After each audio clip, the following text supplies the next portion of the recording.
आज्ञा हो तो मैं भी युद्ध के लिए अभ्यास करूं। शुंभ का प्रधान सेनापति है उसका भ्राता निशुंभ। विलक्षण है इनका युद्ध कौशल। विरोधी योद्धाओं को अपने दानवों से असमंजस में डाल देते हैं ये, क्योंकि इनका सामना करते हुए ये ज्ञात करना असंभव है कि उनका अगला वार क्या होगा। सावधान सेनापति रक्तबीज!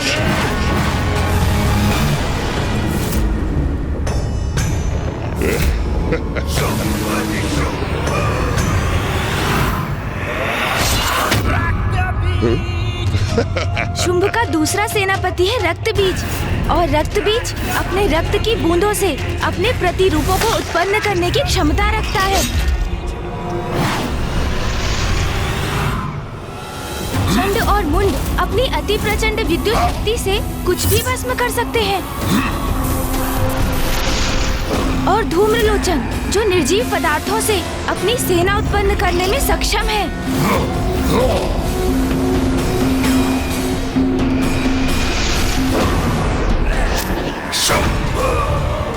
और शुंभ जो अपनी स्तंभन शक्ति से विरोधी योद्धाओं को स्तंभित कर सकता है।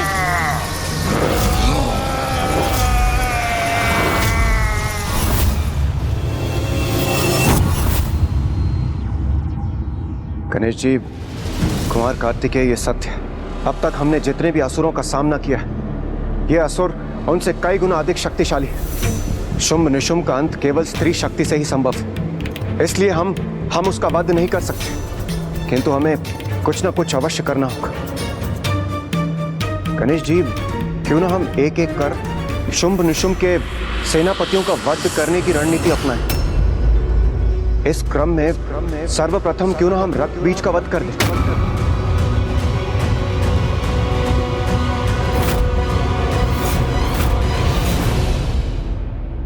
रक्तबीज का वध तो मुझे असंभव प्रतीत हो रहा है। क्यों गणेश, क्यों असंभव है उसका वध? हाँ गणेश जी, इतना शक्तिशाली क्यों है? कौन है ये रक्तबीज? प्रतीत होता है कि माता ने उन्हें जो शक्ति प्रदान की है, उसकी सहायता से गणेश जी ने उस रक्तबीज के विषय में सब कुछ ज्ञात कर लिया है। आप सर्वथा उचित समझे ऋषिवर। असुर सेनापति रक्तबीज का जन्म ऋषि कश्यप और माता दनु के पुत्र रम की चिता से हुआ था, और रक्तबीज को प्राप्त शक्तियों के पीछे पिताश्री का ही आशीर्वाद है। हाँ भैया, उसने महादेव की घोर तपस्या की।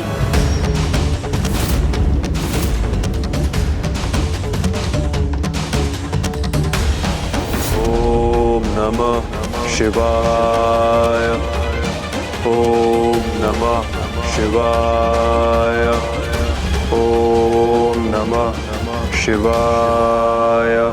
अनेक वर्षों तक तप में लीन रहकर रक्तबीज पिताश्री की आराधना करता रहा। ओम नमः शिवाय, ओम नमः शिवाय।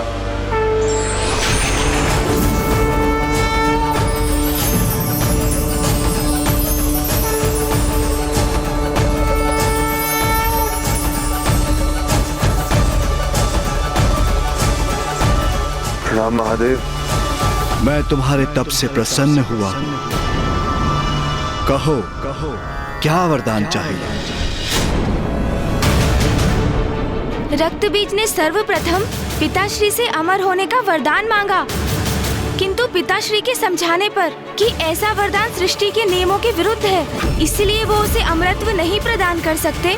तो फिर रक्तबीज ने कहा, महादेव, मेरे आराध्य, मेरे प्रभु, तो मुझे ये वरदान दीजिए कि मेरे शरीर से रक्त की एक बूंद भी जब पृथ्वी पे गिरे तो मेरे ही समान शक्तिशाली मेरे प्रतिरूप उत्पन्न हो।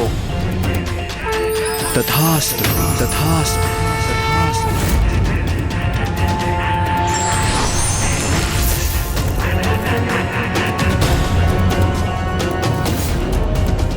आज रक्तबीज नाम है मेरा, जो शत्रु मेरा रक्त बहाएगा वो मुझे और शक्तिशाली बना देगा। रक्तबीज पर प्रहार होते ही उसके रक्त से उसके समान असंख्य असुर उत्पन्न होंगे, और फिर उन असुरों के रक्त से भी और असुर प्रस्तुत होंगे। और यही वरदान पिताश्री ने दिया। इसलिए मेरे अनुसार इससे युद्ध कर इसका वध करना अत्यंत जटिल कार्य है।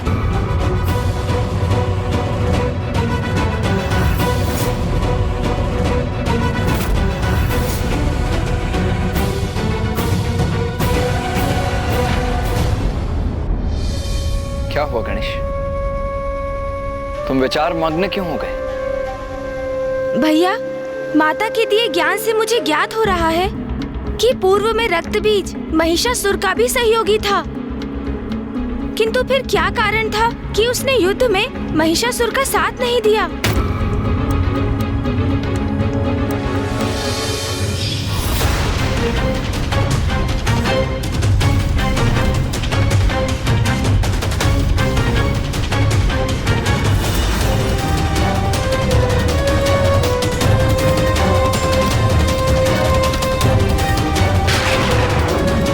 कदाचित युद्ध से डरकर ही वो लौट गए होंगे। रक्त बीज भयभीत होकर युद्ध से पीछे हट जाए? वो ऐसा योद्धा तो प्रतीत नहीं होता गणेश। अवश्य महिषासुर और उसके बीच कोई ना कोई मतभेद रहा होगा। किंतु कुमार कार्तिकेय, उसने महिषासुर का साथ छोड़ भी दिया तो उसमें हमारा क्या लाभ? क्योंकि वो अब भी दुष्टता का ही साथ दे रहा है। वो शुंभ निशुंभ का सेनापति बन बैठा है। शुंभ निशुंभ और रक्त बीज के समान वरदान प्राप्त करने में चंड और मुंड भी पीछे नहीं है। उन्होंने अपनी तपस्या से ब्रह्मदेव को प्रसन्न किया और उनसे वरदान प्राप्त किया जो उनकी अपार शक्ति का स्रोत है। देवराज इंद्र, शुंभ और निशुंभ आपके प्रबल शत्रु हैं, क्योंकि आपने उनके भ्राता नमुची का वध किया था।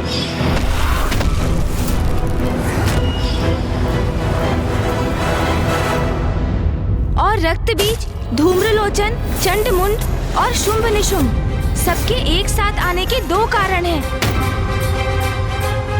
प्रथम, असुर गुरु शुक्राचार्य द्वारा उनका मार्गदर्शन और द्वितीय, देवताओं के प्रति उनकी घृणा और स्वर्गलोक पर अधिकार पाने की लालसा।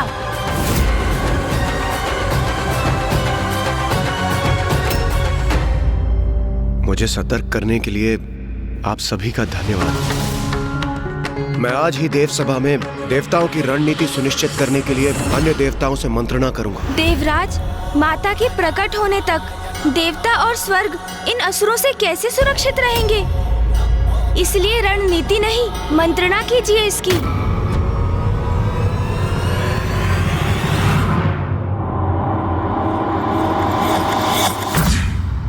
उचित है, सर्वथा उचित है प्रथम पूज्य गणेश का सुझाव। अभी जो भी हो, हमें शुंभ और निशुंभ से कदापि युद्ध नहीं करना चाहिए। क्रोध के आवेग में आकर यदि हमने असुरों से युद्ध किया तो उससे हमारी ही हानि हो सकती है। किंतु हमें सतर्क और सचेत रहना होगा, सावधान रहना होगा और शुंभ निशुंभ के अगले दांव के लिए तैयार रहना होगा।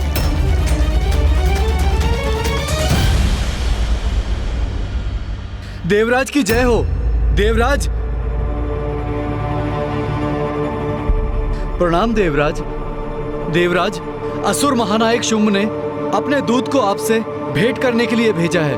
वो द्वार पर आपकी अनुमति की प्रतीक्षा में है। उन्हें यहां राजसभा में प्रस्तुत किया जाए। जो आज्ञा। दूत भेजे, किंतु देवगुरु बृहस्पति, शुंभ ने अपने दूत यहाँ क्यों भेजे होंगे? कारण जो भी हो देवराज, हमारा सतर्क रहना ही उचित होगा।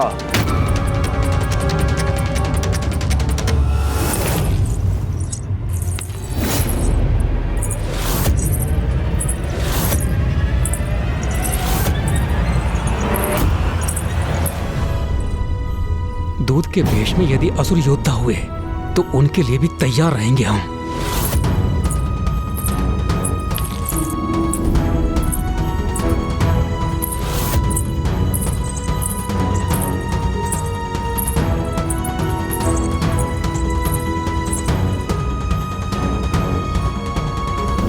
क्या संदेश लाए होंगे ये असुरदूत?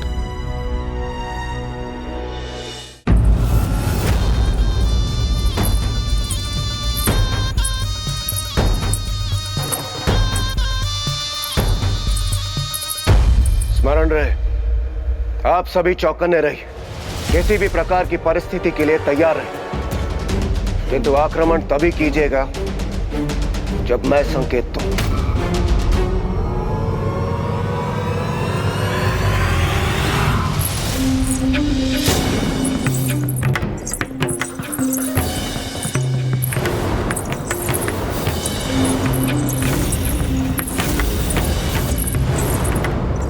ये तो पायल की छनछन है। तो क्या असुर स्त्रियां दूध बनकर आई?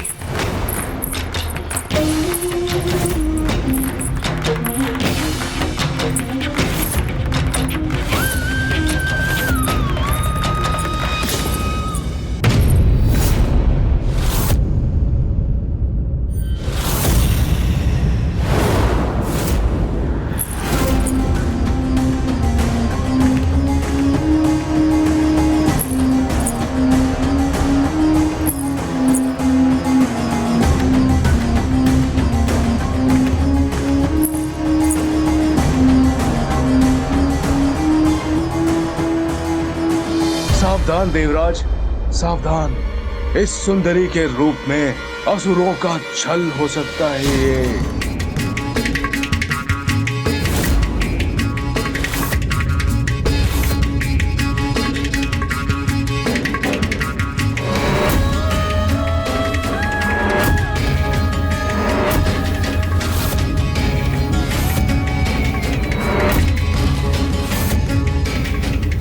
अद्भुत। अति आकर्षक है ये आसुरी दूत। प्रणाम देवराज इंद्र। प्रणाम देव गुरु बृहस्पति। प्रणाम देवगण। ओ, तो आप सभी हैं असुर महानायक की दूत।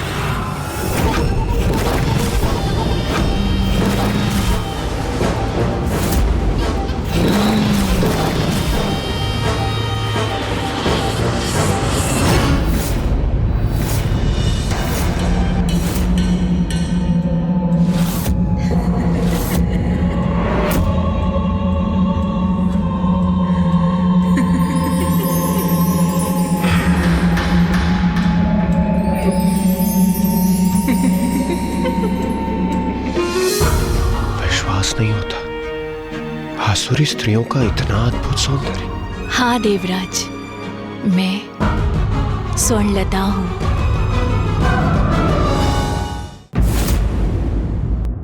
मैं स्वर्णलता हूँ और मैं तरंगिनी हूँ।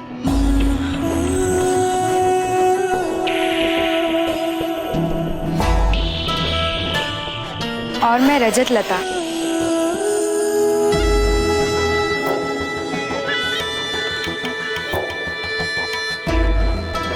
और मैं कोमलांगी हूँ।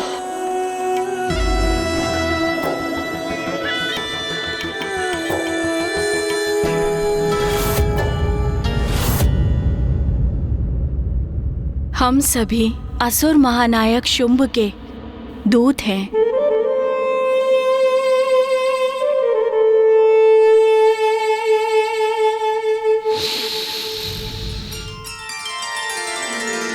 रात की रानी की सुगंध का विस्तार हुआ है, जो मेरे लिए अत्यंत प्रिय पुष्प है। और मेरे भी। स्वर्ग की अप्सराओं से भी अधिक सौंदर्य है आप सभी का। मुझे ज्ञात नहीं था पाताल के गर्भ में भी इतना अनुपम सौंदर्य छिपा। आपको ज्ञात होता भी तो कैसे देवराज? आप कभी पाताल आने का कष्ट ही नहीं करते। अब आप सबसे भेंट हो ही गई है, तो देवराज इंद्र को ये कष्ट अवश्य उठाना होगा। असुर महानायक ने अपने दूत यहाँ स्वर्ग क्यों भेजे हैं? क्या कारण है आपके यहाँ आगमन का? मित्रता का संदेश भेजा है असुर महानायक शुंभ ने। वो अपने राजभवन पे एक महाउत्सव का आयोजन कर रहे हैं, जिसके लिए सभी देवताओं को उन्होंने आमंत्रित किया है।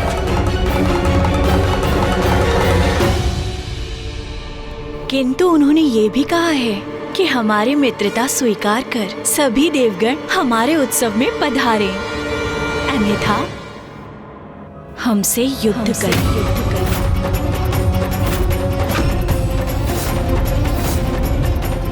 असुर उत्सव में भाग लें, अन्यथा असुरों से युद्ध करें। क्या हो गया देवराजेंद्र? कोई उत्तर नहीं दिया आपने। आपको असुर महानायक शुंभ का ये मित्रता का प्रस्ताव स्वीकार है, अथवा आप उनके साथ युद्ध करना चाहते हैं?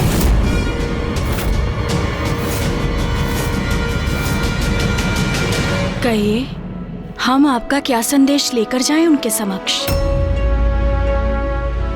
अरे स्वर्णलता, तुम भी ना, ये कैसा प्रश्न पूछ लिया तुमने?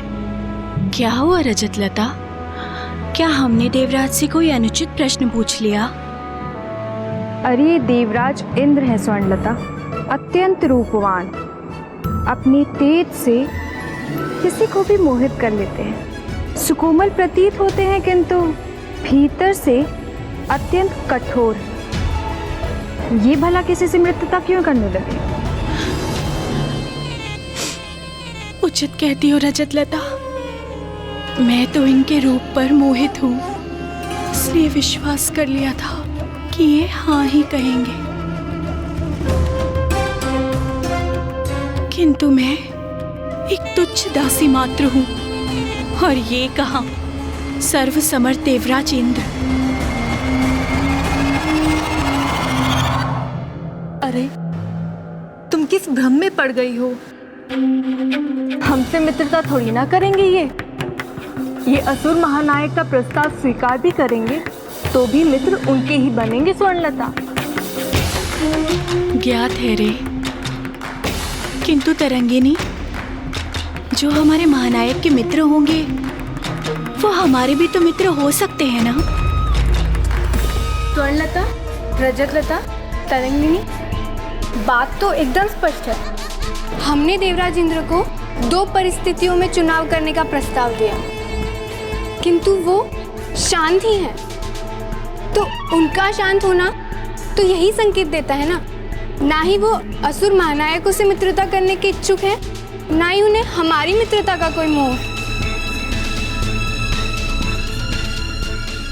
अब तो हमें शीघ्र ही जाकर असुर महानायक शुंभ को ये संदेश दे देना चाहिए कि इंद्रदेव ने उनकी मित्रता को ठुकरा दिया। मैं भी कैसी मूर्ख हूँ, भूल गई थी कि देवराज इंद्र वीर हैं, प्रबल प्रतापी योद्धा हैं। वो तो युद्ध ही चुनेंगे, फिर हमारे हृदय में चाहे जो भी आघात लगे, उस आघात की इन्हें चिंता क्यों हो? हाँ, योद्धाओं की रुचि तो युद्ध में ही होगी ना। फिर किसी का हृदय द्रवित हो तो होता रहे। देवराज इंद्र, तो क्या ये आपका निर्णय स्थिर है? क्या हमें निराश होकर लौट के जाना पड़ेगा? देवराज इंद्र,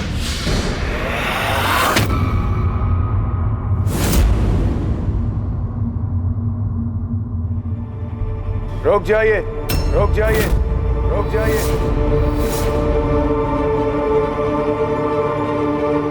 असुरों की मित्रता मुझे स्वीकार।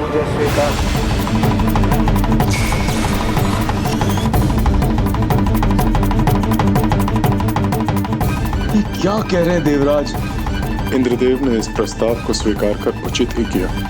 अतिथि बनना तो शत्रु बनने से कहीं उचित है।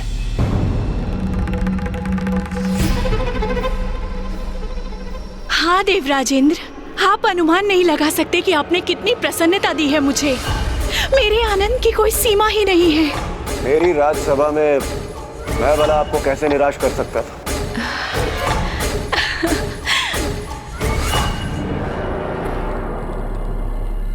बलशाली तो मैं अवश्य हूं, किंतु मेरा भी हृदय जो कि अत्यंत कोमल है, और वो आपके हृदय की पीड़ा को भला कैसे सह सकता था?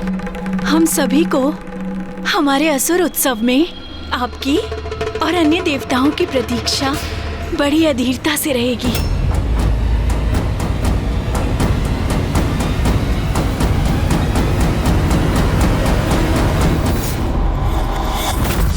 इंद्रदेव ने ये क्या कर दिया?